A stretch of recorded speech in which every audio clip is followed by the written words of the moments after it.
Why is consent important? And what do we still not really understand about consent? You're about to learn about this and more in this live reading I'm going to do from the introduction of my new book, Real Talk About Sex and Consent. So it starts off, consent, welcome to the conversation. So, welcome, dear reader. I'm so glad that you're here. We're going to talk about some pretty big things in this book. There's going to be a lot to learn and a lot to unpack. It's so important that you're reading this right now, because a generation that truly understands sex and consent could really change the world. You can be a sexually empowered generation, champions for a safety that previous generations hadn't had access to. You can be a generation of people who feel like they have the ability, knowledge, and skills to communicate about consent confidently, caringly, and respectfully. You have so much potential and a better shot at achieving this than anyone before you. You can build a new model of how to interact and be intimate with each other that could be more powerful, connected, and healthy than ever before. You can even help educate the adults you know, too. Remember, this book is geared towards teens as the reader, but it is up for all ages. So, sex can be fun, awesome, and exciting part of your life once you decide you're ready, if it's something you want to be a part of your life. But it all hinges on the idea of consent. Sexy moments are only awesome if everyone involved feels safe and fully into them. Each person should want to be part of every part of a sexual situation. The who, what, when, where, why, and how of sex and sexual intimacy. That's consent. For everyone to feel empowered in sexual situations, there needs to be active, clear, and enthusiastic agreement, brackets, yes please, from everyone to participate in a sexual act. Being intimate with others safely and considerately shows people that they're worthy and respected, which everyone deserves.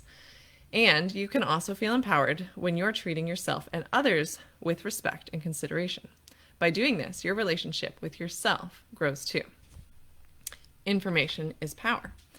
Sex can be fascinating, wonderful, exciting, liberating, and fantastic, but it can also feel a bit overwhelming and nerve-wracking at times. Sometimes knowing what to do or what to say can feel confusing. What does consent look like? How do we know if we truly have consent? How do we handle moments when we don't want to do something? How do we know if our partners want to do something with us or not? If we don't know what consent looks like and sounds like, and how to handle the confusion and mixed feelings that can come up, we could go into sexual encounters unprepared. If this happens, we risk doing real emotional and psychological damage to our partners and to ourselves. On the other hand, when we do practice consent properly, we're empowered. We know our rights, and we have the strength to make them clear to our partners. And our partners are also empowered when we respect their rights too. Sex has a big impact on our emotions and our bodies, so it's important to approach it with good information in the best way that we can. We want to feel empowered and for our partners to feel that way too. And we want everyone to feel safe so that we can truly enjoy healthy sexual experiences. Now, there's a little note in the book that has like a little box out part that talks about how sometimes if we read or learn about sexual consent and some of the stories and examples in here, it could be triggering to people reading the book. So there's a little spot asking the reader to just look up a helpline or look up a resource so if they do find themselves triggered, that they can go and sort of reference that in the meantime. So then next is the section called Why This Book? In my work as a therapist, I talk to young people about their sexual experiences all the time. The good experiences and, unfortunately, the not so good experiences too. And I've come to realize how often we're confused about our own brains, bodies, and reactions, especially where sex is concerned. The stories I hear in counseling sessions come from people who are confused about what happened, why it happened the way it did, and why they didn't react differently in the moment. Many of the stories I've heard have similar themes. One young woman told me how she had ended up at the house of a man she met at a bar one night.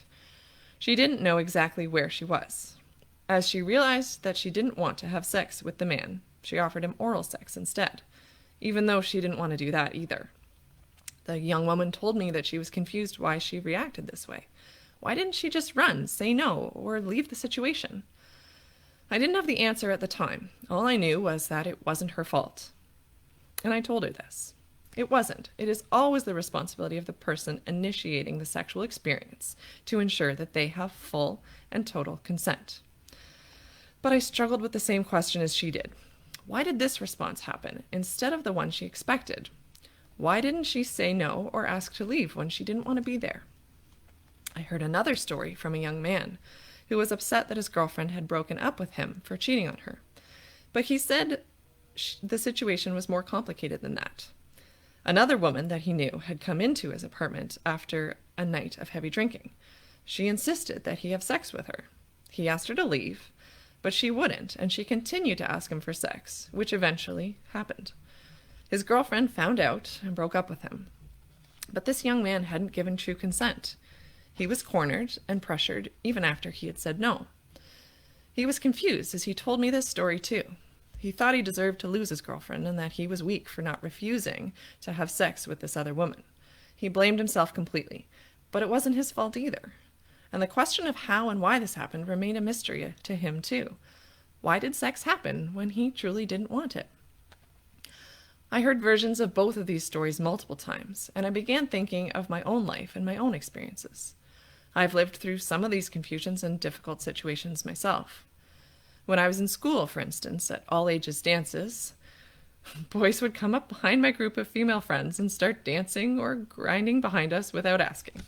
And my friends and I would never tell them whether we were or weren't okay with this. Instead, we came up with a code of facial expressions that we could sort of save each other if we didn't like what was happening. Sidebar from the book for a second, it kind of looked like this. Or, and then the person would sort of come in and rescue from around the other side. Oh, anyway, it just all felt normal, clearly. Even though something didn't feel right about it. I came to assume that this was the way that it had to be, and life carried on. So this pattern, don't say what you want or don't want, and just get away without making a scene, this ended up being the theme of several encounters, even in college. There, when a boy I'd met during freshman week asked me to dance, I agreed as a friend. I was in a relationship with someone else. After a little while, he leaned in to kiss me. I pulled back and reminded him I had a boyfriend. He tried to talk me into it anyway. I kept pushing him away, playfully. So I was sort of giggling, and I eventually made an excuse to get away. Eventually, I had to hide in the bathroom until I could find my friends. When I told them about his behavior, they weren't concerned. Instead, they were impressed that I'd been so aggressively pursued. It's a compliment. Again, I thought maybe this is just how the world was. But it didn't feel right. Why had he kept going when I'd told him I had a boyfriend, when I'd given him so many signs it wasn't okay? Why did it feel so hard to be firm and clear about what I didn't want? During my third year, a male friend walked me home from a bar after a night out with friends. When we got to my front door, he asked to kiss me, and I said that wasn't a good idea. I was friendly and playful about it, trying to keep things light. After all, he was my friend. He asked a few more times. I kept saying no, but I was giggling as I tried to figure out why he still had his arm around me and was still asking me. And then he kissed me anyway. I didn't slap him like they do in the movies. It appeared that I let it happen in the moment and then walked calmly through my front door, even though I was twisted up inside. I slept badly, and when I woke up the next day, I cried. In my early 20s, a much older male supervisor drove me to an abandoned parking lot after we had dinner. He asked to kiss me, leaning in, not waiting for an answer. I was pretty much stuck in a car in an abandoned parking lot that I didn't ask to go to, and there weren't a whole lot of options. It wasn't a safe place. I didn't kick or hit or kick or yell for help, even though that's what I had been taught to do. Instead, I watched myself as if from the outside of my body, kissing him back until it was over, and he agreed to finally drive me back to my car. When I was safely back at home, I threw up, I cried, and I called my boyfriend. I felt so confused.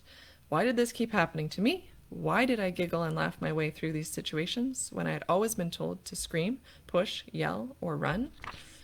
Why couldn't I seem to access the tough, assertive part of me that I always imagined when I pictured this kind of thing? Where was my kung fu ninja kick to the groin that I planned? Why would my body seem to undermine what I was saying by giggling or not being assertive? My body didn't act like I was in an emergency when I was in the middle of these situations. That wasn't what I was taught to expect. Something was being lost in translation. Perhaps there are more nuances to consent than many of us have been taught. Important things that can affect our ability to feel safe with each other and our ability to understand and say what we do or don't want. We're often taught the rules of consent, like no means no. It does, but we don't always understand on a deeper level of what consent really looks like and sounds like. That can leave us with questions, and that uncertainty can lead to cutting corners. We may not understand what the harm is in asking for intimacy or sex a few times. We may not understand what the harm is in a few drinks, or in coming on a bit strong, or just making a move. And we may end up believing our ability to read body language is much better than it really is, instead of actually asking a person for consent. Many people believe that if a situation was really that bad, or if someone really didn't want it, they would yell, scream, hit, push, or just say no firmly and forcefully. We might think that it's obvious by a person's reaction from that other person when a line's being crossed. When someone doesn't see this reaction from another person, or sees giggling, joking, laughing, or that person giving in but not being mad, they might assume that these messages mean something entirely different than what they do actually mean. And this misinterpretation can affect both how we look for consent and how we give consent to each other. We need to all be speaking the same language. We need to understand ourselves, our bodies, and our brains better. And so in this book, we're going to learn the entire language of consent and the process of consent. Because when we know better, we can do better for ourselves and for our partners. Consent is empowerment. So that is the intro, leading you up to all the wonderful, fantastic things that are inside this book. And as you can see, consent isn't as straightforward as maybe some of us think that it is. One of the main things that drove me to write this book, as I referenced a few times in that introduction, was the fact that sometimes our bodies respond differently than we expect them to. And this was sort of my main reason of writing this book. There are some good resources out there on puberty, sexuality, and a little bit of consent. But there actually aren't any books sort of just strictly on consent that also talk about what our bodies do in those moments of sort of panic and why. One of the things that happens when we feel cornered or pressured or coerced is our bodies go into a whole set of different responses than we're often taught with the whole, kick, push, scream, yell kind of thing. And this set of responses is basically what happens in the trauma brain during the trauma. This makes us often revert to sort of the path of least danger, the path of least risk to ourselves, to the moment. And this can make us do things like giggle or laugh or types of things like that. In the book, the list of them is called freeze, appease, tend, and befriend, on top of the fight or flight that we're more commonly taught in terms of those stress reactions. So those reactions in our brain and body are asking us to try and solve the moment, the situation, with the least amount of danger to ourselves as possible. And when we don't know that this is a set of responses and we're waiting for our partner to potentially have an obvious fight or flight reaction to let us know that something's not right, we're starting with a assumption of consent that is saying that we need to wait for someone to sort of fight back in order for us to know it's not okay, instead of asking first, getting the green light, and then going ahead if consent is given, as opposed to this alternative version where we're like, oh, always there's a green light until someone fights back on us, which isn't right. But further to that is if people, are getting a bunch of green lights, if there's flirting or something else going on that's sort of, yay, things are going well, and then it changes, people have to be very ready to notice those changes and see that response in order to know that this is no longer okay. So that, amongst many other things, I talk about social pressures in the media, from our peers, from society, all sorts of things like that, sort of breaks down the myths and facts, which is a really important part. The whole book starts off with a nice sort of sexuality in you, so having the reader think about who they are in terms of what their sexuality is and what they're ready for. There's obviously a big section talking about boundaries and rejection, being able to manage those emotions that come up with both the nervousness of setting boundaries and the sort of difficult feelings that can come up with rejection. And then throughout the book, there's also parts on healthy relationships, communication, and then at the end, there's sort of also a bit of an understanding of what to do when things go wrong. So if anyone ever does find themselves in a not so great situation, there's that at the end to know what to do and how to get help, and also things like bystander intervention, what to do when you see something else going wrong for somebody else. So that was my book. It's really important. I hope everyone gets a chance to read it, share it with other parents you know, share it with parents of teens, so sort of around that grade 6 and up, maybe a very mature grade 5. But yeah, 6, 7, 8 is sort of the main place to go after consent education, hopefully before a lot of people start becoming sexually active, so that when they do start, they're prepared and ready. That being said, at any age, it's a good idea to learn it or relearn it. If you've had the chat with your kids, if you're a parent watching, this might be a good resource to see if there's something to come back to that maybe didn't get covered the first time around. I do also have an online course as well. It's courses.cherylmbradshaw.com. It walks through this whole thing. I do this little video type thing for the whole thing. So that is what I had planned for today. Thank you guys so much for joining. I know it's not quite the same as being able to buy your copies in person and have me sign them and have a nice, coffee and snack at the local little cafe here, the way we have in the past. But please buy your copy. It really means a lot to have your guys' support. Please share. Really means a lot, and it is such an important book. So, all right, I'm going to end this little live video. Thanks again, everyone. And yeah, feel free to shoot little questions on my Facebook page if you have anything left over, okay?